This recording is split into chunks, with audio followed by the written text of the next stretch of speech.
What's going on, YouTube? So today what I'm going to be doing is showing you guys how to correctly solder on an RC connector.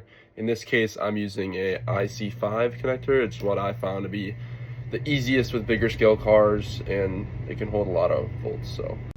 Okay, so what I'd recommend is get yourself at least one, but two is really helpful, of these just holders. It kind of has a heavy base and they can clip on and hold things in place. So one side I'm going to use to hold this connector, and the other side I'm going to use to hold the wire here.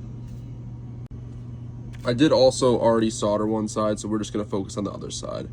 This is the solder iron I'm using, so I just put it all the way up to max.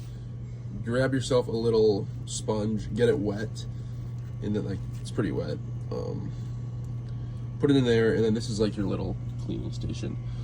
And also, one thing that's crucial is I have this flux. So if you want to screenshot that and grab that, this is going to help a lot with the whole process. And I found this solder works pretty good, just off Amazon, really cheap. But yeah. So first, what I'm going to say to do is get yourself your flux and put a little flux on the spot you're going to solder into. So just like that is good. And then put some on the end that you're going to put on. Also, I normally would have tinned this end, but I'm just taking it off and putting it back on, so I don't need to. But generally, you're going to want to just dab some solder on there as well. So here, I'll actually demonstrate it. So what you're going to want to do is heat this up. Just hold your solder tip on there, and you'll watch that flux start to, I mean, the flux just really helps the whole thing heat up. And then grab your solder, take a little bit off. And it'll probably take a minute, but then you can hear, okay, it's going now. So you can just kind of melt that solder into that end, and now it's tinned. So let's wait for that. And then, I already tinned this, so you just do the same process on here. Just run a little solder into that cup.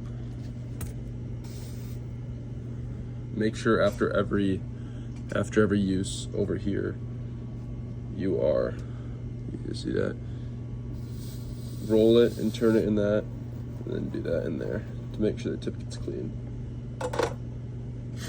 Okay, so be careful with these that you don't melt them, because a lot of the times if you just hold it on there for too long, it will actually melt the connector. I had that happen. So next, I'm just going to place this in there, and it should hold pretty steady because of these useful little holders there. And what I'm going to do is I'm going to, same thing, just solder in the hand, soldering iron in the other hand, and we're just going to hold down on the top of there. In this case, we might even want to add a little bit more flux in there. You can even hear it, just helps a ton to heat up.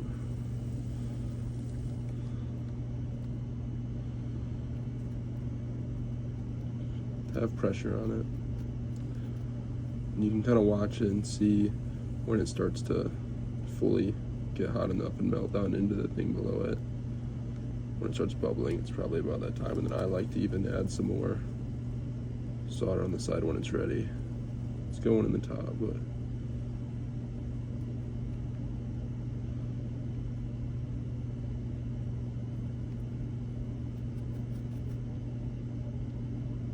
now it's starting to melt on the side.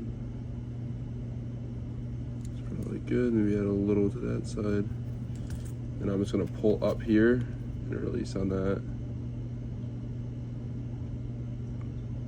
And just wait, and that should be a really good joint there. Remember, after every use, make sure to rub that in there, put it in there. Very good.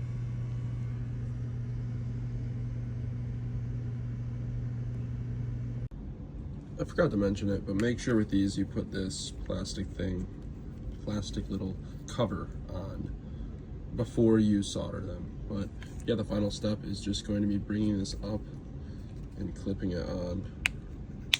There it goes. And there you go, you have a soldered on IC5 connector, and it will work perfectly. Let's say a battery like this with this IC5, it will still plug right up into there. So yeah, there you guys go. I hope you enjoyed.